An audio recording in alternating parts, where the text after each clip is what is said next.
Hey everybody, it is TorontoUnicorn here, and let's talk about expectation management.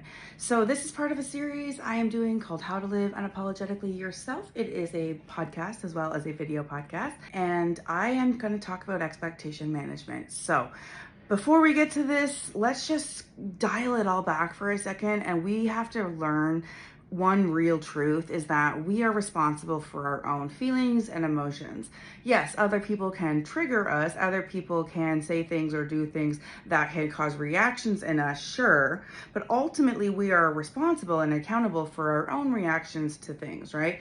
And so it's important that we learn that we can do that. That's not something I always knew. I spent a lot of money in therapy learning these things. I'm now passing that along to you. It's kind of paying it forward, so to speak, in terms of like life lessons and stuff. What I really learned the importance of is not hurting my own feelings, breaking my own heart, pissing myself off. Because if I get in my head and I think that something's supposed to happen a certain way, or I want something to happen a certain way, and then it doesn't, I'm going to feel that, right? I'm going to feel that the deflated feeling, and that's an energy drain. And so what's really interesting is like it's about people, it's about jobs, it's about life. All this is about expectation management. If you can learn this, you can learn to manage your own happiness, which is really important.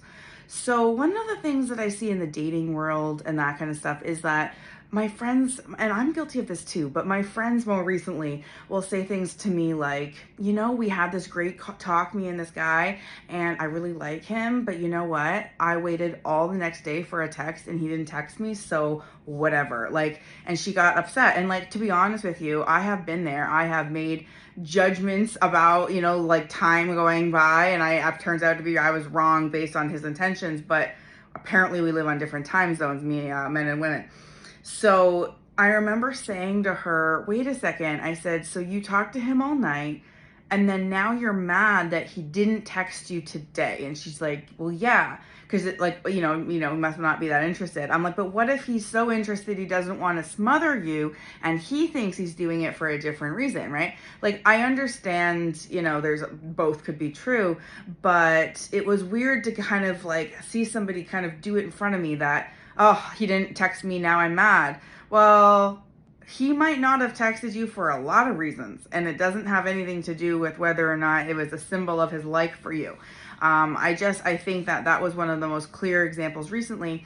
But there's a lot of things. I actually go to adult swinger clubs, right? And basically, a lot of people, when they go to these clubs, they have these grandiose expectations about what's going to happen. There's going to be so much sex. There's going to be all this opportunity. And some of them, it does come true, sure. But a lot of the time, people go there and they kind of are the new people and they take in the surroundings and they learn pretty quickly that it takes more than showing up to get sex at these places. And so you need to learn a social game and things like that. A lot of people end up having, no sex, and that's very common. I remember one time I was trying to be nice to some guy who was new at the club, and I was chit-chatty, and I was clear with him I wasn't gonna, I wasn't down to play or whatever. And then later, he found me on Instagram and texted me, and then he said, oh, I was really kind of hoping for a BJ, and you know what I'm saying? And I was like, that's so disgusting in my feeling, the feeling I had. What a weird expectation to have of me just because I was nice to you at a club because you were new. It turned me off. So someone's expectations of me turned me off. So it's important that people manage their expectations, not only for their own happiness, but you really shouldn't walk around with a sense of entitlement. And that can sometimes be, the look that comes across with if you have expectations. So that's something to get in check. But one of the worst ways to not manage your expectations well is when you don't even communicate them to people. It's when you're like, hey, I have this expectation that, hey, my so-and-so, I'm getting a divorce and someone didn't call me, someone didn't message me, and I'm taking that personally. Well, maybe that person's awkward as fuck and doesn't know how to support you. Maybe they are having their own marriage troubles and they're afraid to acknowledge yours. Who knows? But people take things so personally based on mismanaged expectations. For example, if you like somebody, if you want to hit on them, and you, for example, are like, well, I looked at and I winked at them and they didn't make a move, therefore they're not interested, you're mismanaging your own expectations. What if they thought maybe she winked, maybe she didn't? What if they were fucking clueless? What if they were looking for a clock and you just thought that they saw you?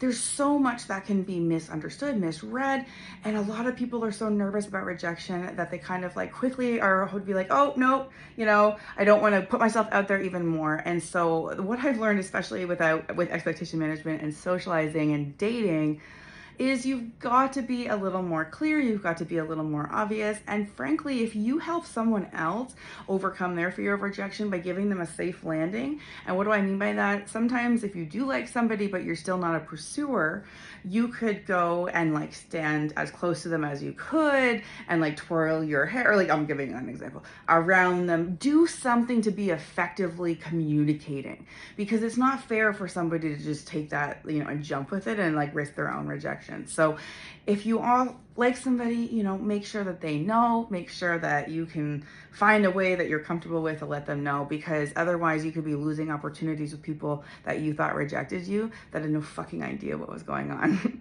So there's lots of reasons why you need to manage your expectations, and especially of people.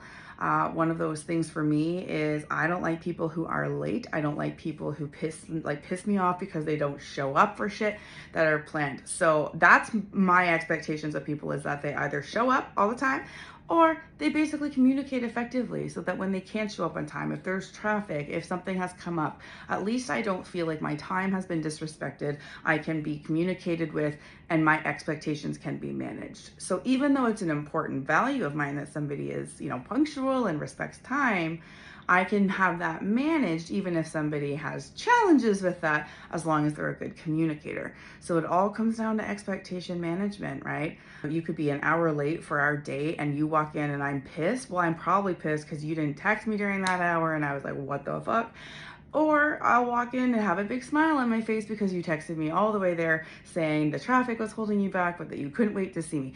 You see how that can also manage my expectations? And like, not only are you late, sure, but you've given me a compliment. Now I'm like more excited to see you. So you can actually help manage other people's expectations of you as well. So this is just kind of a mile wide and an inch deep on expectation management. I do have another video called How to Say No and Mean It. That is important for you to check out, because this is important in every area of life. Learning to protect your own energy by saying no to the things you just don't fucking want to do, or the only reason you want to do them is to people please for someone else. And that really should end now, and set yourself free. So thank you for tuning in, and don't forget to subscribe. I may not have life all figured out either, but I have learned some lessons along the way, and you're welcome to them. Click on your screen to get more of my content.